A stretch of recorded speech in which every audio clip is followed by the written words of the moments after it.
In November 1944, Fort Des Moines, Iowa, prepared for an extraordinary Thanksgiving celebration.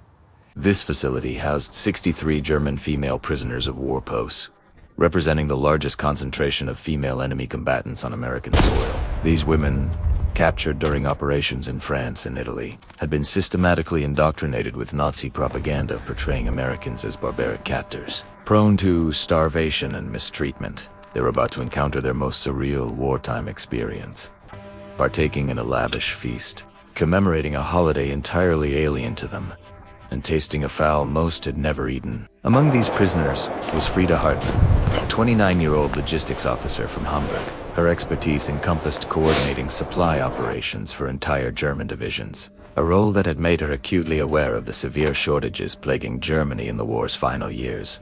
She had personally managed the reduction of soldiers' rations to near starvation levels, witnessed the substitution of acorn brewed concoctions for genuine coffee, and meticulously calculated the allocation of dwindling resources to desperate troops. The sheer abundance she was about to witness would fundamentally challenge her entire comprehension of wartime logistics. The preparations for Thanksgiving were overseen by Captain Helen Morrison, a career officer from Des Moines. Captain Morrison firmly believed that maintaining American traditions, even within a POW camp, was paramount for morale and served to demonstrate the values distinguishing democracy from tyranny. She assiduously campaigned for adequate Thanksgiving provisions for the facility, convinced that showcasing American gratitude and abundance to the posts would be far more impactful than any explicit propaganda extolling the superiority of democratic systems. When Freda first learned of the planned Thanksgiving feast, she dismissed it as either a cruel joke or a cynical propaganda ploy. The described menu, roasted turkey, stuffing, cranberry sauce, sweet potatoes, multiple PS appeared utterly impossible, particularly given the global food shortages and widespread rationing. Having spent years calculating how to feed soldiers on minimal rations, the casual mention of such a lavish meal for prisoners directly contravened every principle of wartime resource management she had assimilated. The day before Thanksgiving,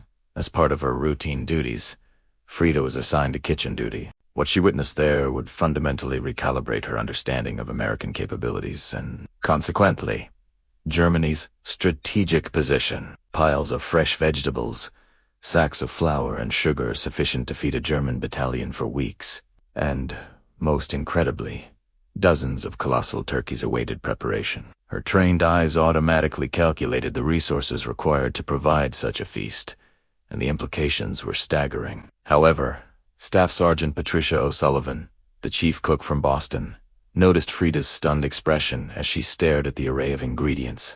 Patricia, raised in a large Irish family where feeding people embodied love and community, carried these values into a military career. She viewed the German posts not as adversaries to be punished, but as hungry women far from home, deserving of proper nourishment irrespective of their nationality. "You'll help me prepare the turkeys," Patricia instructed Freda in simple English, gesturing towards the large birds laid out on the preparation tables. Freda cautiously approached. She had never seen whole turkeys before. In Germany, poultry typically meant chickens or geese, and even those had become rare luxuries. The sheer size of these American turkeys, some weighing over 20 pounds, bordered on the opulent in their perceived lavishness, especially as the war progressed. As Patricia demonstrated the correct turkey preparation techniques, Freda found herself involuntarily engaging in strategic analysis. If America could provide such vast quantities of food for prisoners' enemy soldiers with no productive value to the war efforts, how many resources must their own fighting forces command? This realization was devastating for German military planning. All intelligence reports concerning American industrial capacity, it became horrifyingly clear, had vastly underestimated their true capabilities. Other German posts assigned to kitchen duty exhibited similar incredulity and apprehension. Oberleutnant Greta Hoffmann, a signals officer from Berlin, whispered to Freda in German, "If they feed prisoners like this,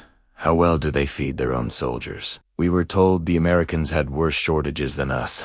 The tangible evidence before them repudiated all intelligence provided by German authorities regarding the American domestic situation. Perhaps most unsettling to Freda's military mindset was the casual manner in which this abundance was presented by Patricia. The American staff sergeant wasted nothing, Yet she displayed no anxiety over supplies, no intricate rationing calculations, and no pressure concerning potential scarcity. She prepared the food with a confidence that never questioned the availability of more. This mindset revealed a level of resource security that Germany had failed to achieve even prior to the war. As Freda helped stuff the turkeys with a bread mixture containing more butter than a German family might see in a month, she recognized she was participating in something far beyond simple meal preparation. This feast was a demonstration of power, not solely military might, but a deeper power of abundance, the capacity to abundantly provision even one's enemies, all while concurrently prosecuting a vast military campaign across multiple continents. Thanksgiving morning brought a sensory and olfactory assault that induced profound cognitive dissonance among every German prisoner of war in the camp.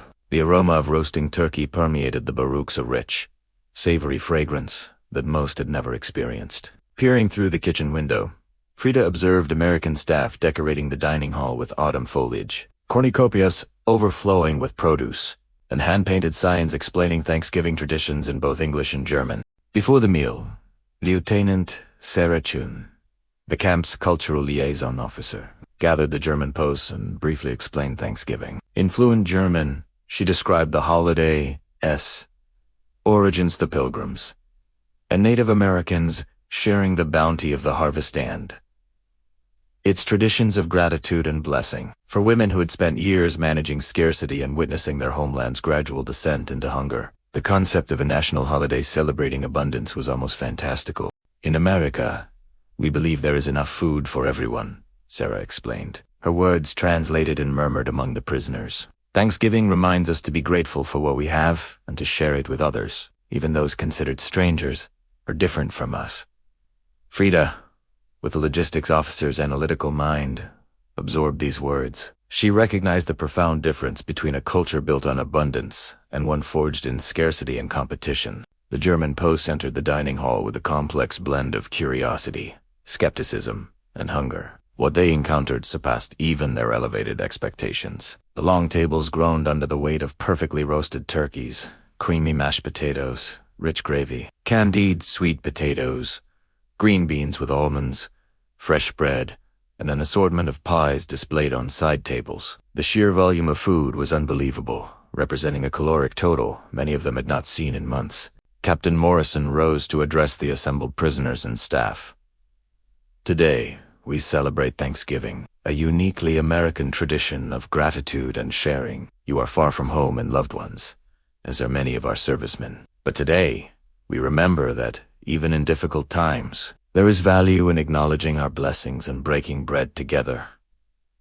Her words were translated into German, creating an extraordinary moment where enemy soldiers were invited to partake in a celebration of American national identity. Freda sat frozen as American staff began serving, casually and generously, piling her plate with substantial portions. A vast slice of turkey, mountainous heaps of side dishes, all cooked with butter, cream, and spices that had become unobtainable in Germany. Her military training had taught her to assess logistics and supply chains, and the evidence before her indicated that American resource capacity rendered German victory mathematically unattainable. The first bite of turkey created a profound silence among the German posts. The meat was moist and flavorful, seasoned with herbs they hadn't tasted in years. Freda chewed slowly, her analytical mind attempting to process the implications, while her body, after months of insufficient rations, responded to proper nourishment. Around hair. Other German women exhibited similar reactions. The sheer pleasure of the delicious taste was interwoven with an unsettling recognition of what such abundance signified for the prospects of their homeland. Greta leaned close to Freda, urgently whispering in German, "This is propaganda. Yes, they are showing us their best to break our morale. This cannot be normal American food." But Freda had worked in enough military kitchens to discern between special preparations and routine abundance. The casual efficiency of the American kitchen staff, the lack of intricate rationing, the confident disposal of small scraps, everything suggested this level of abundance was the norm, not the exception. Patricio Sullivan moved through the dining hall, ensuring everyone had enough, proactively offering second servings before prisoners had finished their first. Her spirit of generosity seemed genuine rather than deliberately calculated, rooted in a cultural tradition of hospitality rather than strategic propaganda objectives. When she placed another slice of turkey on Freda's plate without being asked, the simple act was more devastating than any military defeat. It represented a worldview where scarcity was a transient condition, not an immutable law. Dr. James Peterson, the camp's medical officer, observed the prisoners' reactions with professional interest. Since their arrival, he had monitored their health, documenting malnutrition and vitamin deficiencies indicative of months of insufficient rations in the German military. The Thanksgiving feast, providing more comprehensive nutrition in one meal than many had received in weeks, starkly highlighted the desperate resource predicament confronting Germany. The side dishes were equally astonishing to German palates unfamiliar with American traditions. Sweet potatoes topped with marshmallow sauce struck them as peculiar, accustomed as they were to savory cooking. Yet, the combination proved surprisingly appealing. Cranberry sauce offered a refreshing counterpoint to the rich meats. The stuffing, laden with butter and herbs, contained more bread in a single serving than a German family's weekly ration. Each dish narrated a story of agricultural bounty and a culinary tradition born of plenty, not scarcity. Lieutenant Chun circulated through the dining hall, explaining American Thanksgiving traditions and answering questions about the holiday's significance. German posts learned about family gatherings, football games, the Macy's Day Parade civilian traditions that continued amidst the war, hinting at an American homeland untouched by conflict, even as German cities lay in ruins. The contrast between American domestic normalcy and the suffering of German civilians became impossible to ignore. As the main meal concluded and desserts were served, the crisis confronting Freda transcended simple military defeat. 3 types of pie: pumpkin, apple, and pecan, accompanied by fresh whipped cream, contained more sugar and butter in a single serving than she had authorized for an entire military unit in recent months. The mathematical impossibility of sustaining such abundance while concurrently prosecuting massive military operations on multiple continents compelled her to confront a fundamental miscalculation in German strategic planning. The pumpkin pie, in particular, served as a cultural revelation. Most German posts had never tasted pumpkin as a dessert, associating it with animal fodder rather than culinary delicacy. The smooth, spiced custard represented the creativity of American cuisine, the ability to transform humble ingredients into luxurious treats through the abundant use of sugar, cream, and spices. Patricia explained the tradition of pumpkin pie for Thanksgiving, its connection to harvest celebrations and indigenous food traditions, painting a picture of an American culture rooted in bounty and innovation. Dr. Peterson noted the profound psychological ramifications of the feast on the German posts. Several women wept silently, overwhelmed by the contrast between this abundance and the hunger they knew awaited their families in Germany. The meal had become a form of psychological warfare more potent than any interrogation. It so thoroughly demonstrated American capabilities that continued German resistance appeared futile rather than valiant. Captain Morrison made a controversial decision, one that would spark debate among military leadership. She invited the German posts to share what they were grateful for, creating a moment of enforced vulnerability that might offer intelligence insights or simply acknowledge their shared humanity. This request created palpable tension among the prisoners, who grappled between the military discipline demanding resistance and the human need for emotional expression. To her own surprise, Freda found herself the first to speak, her English hesitant but clear. "I am grateful that I am alive, and I am grateful that my enemy has shown me that abundance is possible, that there are places where people do not starve even in wartime." Her words hung in the air, both an admission of defeat and a glimmer of hope that perhaps the values this feast represented might shape the post-war world. Gradually, other prisoners shared their carefully worded gratitude for safety, for sufficient food, for respectful treatment despite their enemy status. Each statement revealed the psychological burden of witnessing American abundance, while knowing hunger and defeat faced their homeland. The Thanksgiving tradition of expressing gratitude had become a moment to confront uncomfortable truths about resource disparities and strategic realities. As the meal concluded and the prisoners helped clear tables laden with abundant leftovers, Freda performed her final logistical analysis of the day. The sheer volume of food waste alone, scraps deemed unsuitable for storage, portions too small to preserve, would have sufficed to supplement the rations of a German company for days. Such a casual disposition of abundance demonstrated a level of resource security that rendered Germany's military calculations obsolete.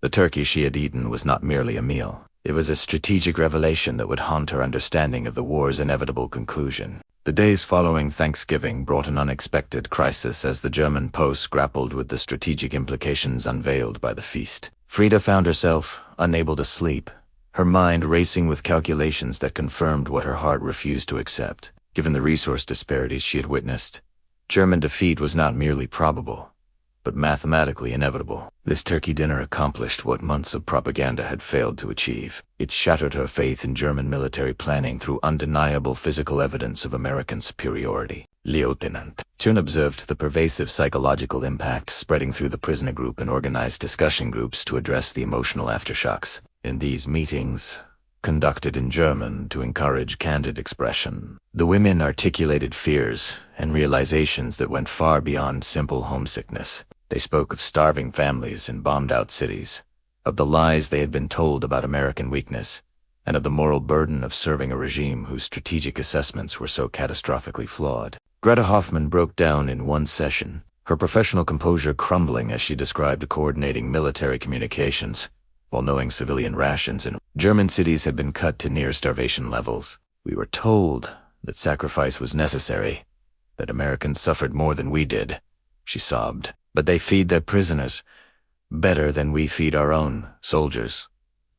Everything we were told was a lie, and we helped perpetuate those lies through our service." Dr. Peterson documented the emergence of severe depression and anxiety among the posts who had witnessed the Thanksgiving abundance. The feast had triggered what he termed strategic grief, the recognition that their sacrifices were for a cause predestined for failure, and that their nation's leadership had sent them to fight a war unwinnable by resource mathematics. The turkey dinner served as physical proof that German propaganda regarding American weakness was systematically erroneous. Captain Morrison faced criticism from superior officers who deemed providing such a lavish feast for enemy prisoners wasteful and potentially detrimental to the morale of American troops, who might resent such generosity towards adversaries. She defended the action, citing its intelligence value through insights gained and the cultivation of a cooperative disposition among previously resistant posts. Freda requested a private meeting with Captain Morrison to discuss a matter that troubled her conscience.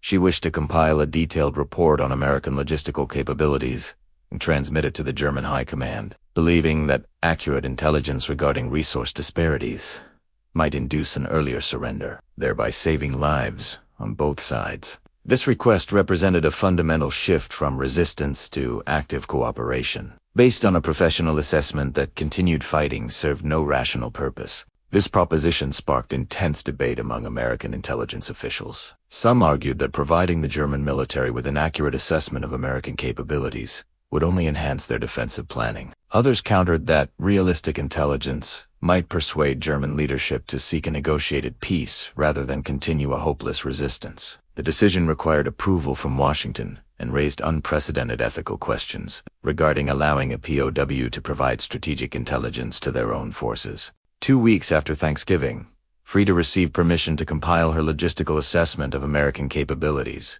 She dedicated herself wholly to the project, documenting every detail she had observed: the abundance of food, the efficiency of the supply chain, the casual wastage indicative of limitless resources, the medical supplies, the quality of equipment, and the psychological confidence characteristic of people who had never experienced true scarcity. Her report would become one of the most detailed analyses of American homeland capabilities ever authored by a German officer.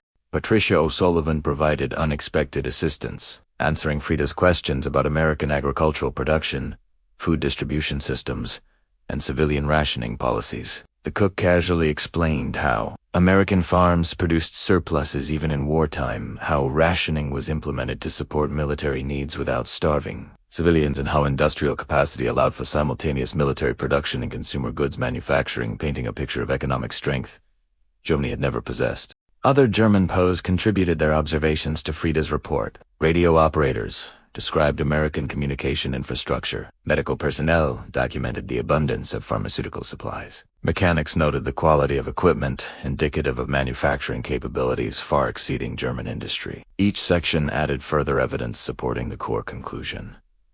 Germany faced an enemy whose resource advantages made defeat inevitable, irrespective of battlefield tactics or soldierly courage. Lieutenant Chun assisted in translating and verifying the technical details of the report, ensuring accuracy while redacting any information that might compromise specific military operations. This process created an unprecedented collaboration between former enemies working towards the shared goal of reducing unnecessary casualties through realistic strategic assessment. The Thanksgiving feast had built enough trust for the post to volunteer information, serving what they believed to be a humanitarian objective. Dr. Peterson's psychological assessment documented how exposure to American abundance impacted POW morale and strategic understanding. His observations noted that the Thanksgiving feast achieved a morale blow more effective than any interrogation technique, not through brutality, but through a demonstration of capability that rendered German victory scenarios impossible. The turkey dinner had become physical evidence that resource mathematics, more than ideology or tactical skill, determined the outcome of modern warfare. When Freda's completed report arrived at German High Command, via international Red Cross channels, the reaction crushed her last vestiges of hope in irrational leadership. Her detailed technical analysis was dismissed as enemy propaganda, despite her established credibility and professional reputation. Intelligence officers who had never witnessed American capabilities firsthand rejected the assessment of a trained logistics expert who had directly observed them, preferring comfortable delusion over inconvenient truth. This rejection confirmed everything the Thanksgiving feast had taught the POWs about the fundamental differences between the two nations. American abundance allowed for evidence-based decision-making and adaptation to reality, whereas German scarcity had fostered a culture where ideology trumped fact and wishful thinking superseded strategic analysis. This contrast explained why one nation could provide a lavish feast for its prisoners while the other starved its own civilians. As Christmas approached, the German POWs faced their first holiday season in captivity, and their first celebration since comprehending the true desperation of their nation's situation. Captain Morrison proposed another traditional American feast, but this time integrating German Christmas traditions that the POWs could teach the American staff. This cultural exchange would acknowledge shared humanity while respecting the distinct identities that had made them former adversaries. Freda found herself helping to plan a celebration that honored both American and German Christmas customs. Patricia O'Sullivan sourced the ingredients for traditional German Stollen, while the German POWs taught American staff authentic recipes passed down through generations. The kitchen became a space where former enemies discovered their grandmothers had used similar techniques for holiday treats, revealing cultural connections that transcended political divides. This preparation offered unexpected emotional healing for those prisoners grappling with depression and survivor's guilt, making traditional foods from their homeland, teaching interested Americans their recipes, and engaging in familiar holiday rituals provided solace, even as it acknowledged they might never see their families again. The act of preserving cultural traditions by sharing them with former enemies felt simultaneously like a betrayal and the only meaningful form of resistance left. Greta Hoffmann led the German POWs in preparing Lebkuchen, spiced cookies requiring ingredients they hadn't seen in years. Real honey, almonds, candied fruit, propolis spices. As she demonstrated the techniques her grandmother had taught her, tears streamed down her face, and she explained that these cookies represented everything the war had destroyed. Family traditions, abundant food, the simple joy of baking for loved ones, rather than calculating military rations. Christmas Eve celebrations brought German and American women together in shared acknowledgement of both grief and hope that transcended their political circumstances. They sang carols in two languages, shared foods from both traditions, and acknowledged that their losses, whether caused by Allied bombing or Axis aggression, forged common ground that ideology could not erase. The Thanksgiving turkey had initiated this transformation, demonstrating that abundance could be shared even with enemies. Dr. Peterson observed a profound psychological shift among the POWs as they participated in holiday celebrations that both honored their cultural identity and acknowledged their current reality. The The combination of familiar traditions and unexpected acceptance created space for processing trauma and beginning to envision a post-war future. These feasts illustrated that enemies could retain their distinct identities while discovering shared humanity. As Freda helped serve traditional German stolen alongside American Christmas ham, she reflected on how food had become a language through which enemies learned to see each other as human. The Thanksgiving turkey had shattered her illusions about Germany's strategic prospects. But these Christmas celebrations offered something even more valuable, the possibility that abundance and generosity could characterize the post-war world, and that scarcity and competition need not define human relations, even between former enemies. In the spring of 1945, Germany surrendered, confirming the correctness of all Freda's assessments regarding Germany's inability to win, given American resource advantages. The end came not from a heroic last stand, but from simple mathematical reality. A nation could not sustain a war when its civilians starved and its industrial capacity lay in ruins. The Thanksgiving turkey had been an early indicator of these resource disparities that made defeat inevitable. The repatriation process revealed the lasting psychological impact of the holiday feasts on the posts and their post-war attitudes. Many German women, if possible, chose to remain in the United States, having witnessed a society of abundance that could extend generosity even to its enemies. Freda was among those who sought immigration sponsorship, recognizing that her logistics expertise could better serve reconstruction efforts in America than in war-ravaged Germany, where her skills would be directed towards managing scarcity rather than distributing abundance. Lieutenant Jun's cultural exchange programs, initiated through the holiday celebrations, became a model for post-war reconciliation efforts. Her recognition that food traditions could serve as bridges between former enemies influenced reconstruction policies that prioritized cultural preservation and exchange over forced assimilation or punitive destruction of German identity. Dr. Peterson's research into the psychological effects of abundance versus scarcity shaped understanding of how resource security influenced national character and strategic decisions. His observations, detailing how a single Thanksgiving feast more effectively achieved a morale blow than months of conventional interrogation, impacted military psychology and prisoner-of-war treatment policies during the Cold War era. Captain Morrison's controversial decision to provide a lavish Thanksgiving feast for enemy prisoners was vindicated by the intelligence gathered and the cooperative relationships fostered. Her belief in demonstrating American values through action rather than propaganda had proven more effective than any interrogation technique. The turkey dinner achieved strategic objectives while upholding the humanitarian principles distinguishing democratic societies from authoritarian regimes. Patricia Sullivan maintained correspondence with several former POWs who credited her generosity with helping them navigate psychological devastation and envision a future beyond defeat. Their exchanged recipes became the foundation for a blended cuisine, melding German meticulousness with American abundance, creating a culinary tradition that honored both cultures while acknowledging their complex, shared history. Freda's logistics expertise found new purpose in post-war reconstruction, applying her skills in calculating military rations to designing efficient food distribution systems for displaced populations. Her first-hand experience with American abundance taught her that scarcity was a choice, not an inevitability. If guided by values of equity rather than hoarding, proper logistics could ensure adequate nourishment, even in challenging environments.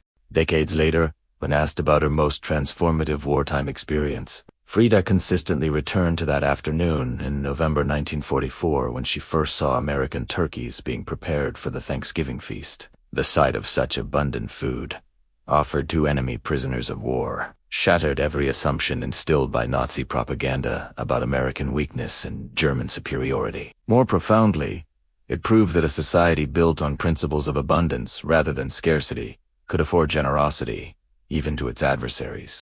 The Thanksgiving tradition, so alien to the German POWs, was adopted by many in their new American lives, becoming a symbol that distinguished the values of their captors from those of their own failed leadership. Freda hosted Thanksgiving dinners annually, blending American turkey with German side dishes, creating fused celebrations that honored both the culture she had left behind and the society she had joined. Patricia Sullivan, a simple act of sharing traditional American abundance, achieved what political speeches and military victories alone could not. It offered physical proof that a democracy, rooted in agricultural and industrial bounty, could afford humanitarian treatment of its enemies while prosecuting a global war. The turkey dinner demonstrated that America's strength was not derived from cruelty or exploitation, but from its productive capacity and a cultural prioritization of abundance over scarcity. The recipes exchanged during those holiday celebrations became cherished family treasures passed down through generations. Each dish carried stories of extraordinary friendships, forged between former enemies over shared meals. Freda's grandchildren learned to prepare both Thanksgiving turkey and German stollen, understanding that their family history encompassed both the destruction of war and the possibility of reconciliation. Through the mutual recognition of shared humanity, Freda's logistical analysis, compiled after Thanksgiving, became mandatory reading in military academies, studying the relationship between industrial capacity and strategic success. Her detailed documentation of how casual American abundance revealed resource disparities that rendered German defeat inevitable underscored the decisive importance of logistics in modern warfare, proving that ammunition and ideology mattered far less than the ability to adequately feed soldiers and civilians. Dr. Peterson's research on strategic grief, the psychological devastation experienced when soldiers realize their sacrifices are for an unattainable goal, influenced trauma treatment approaches, helping veterans process disillusionment with leadership who sent them to fight unwinnable wars. The Thanksgiving feast served as a case study in how physical evidence of enemy capability could trigger a psychological crisis more effectively than any propaganda. As Freda reflected on her journey from German logistics officer to American immigrant, she understood that the Thanksgiving turkey had taught her the most vital lesson of the war: that abundance permits generosity, scarcity breeds cruelty, and the values a society chooses to embrace in conflict reveal its true character more clearly than any proclamation of ideology or national superiority. The question she blurted out at Thanksgiving, "Is this really turkey?" held meaning far deeper than simple culinary curiosity. It was a question of whether such abundance could truly exist, whether a nation could genuinely be so generous to its enemies, whether the world she thought she understood still existed. The answer is yes. This truly was turkey, prepared with casual abundance.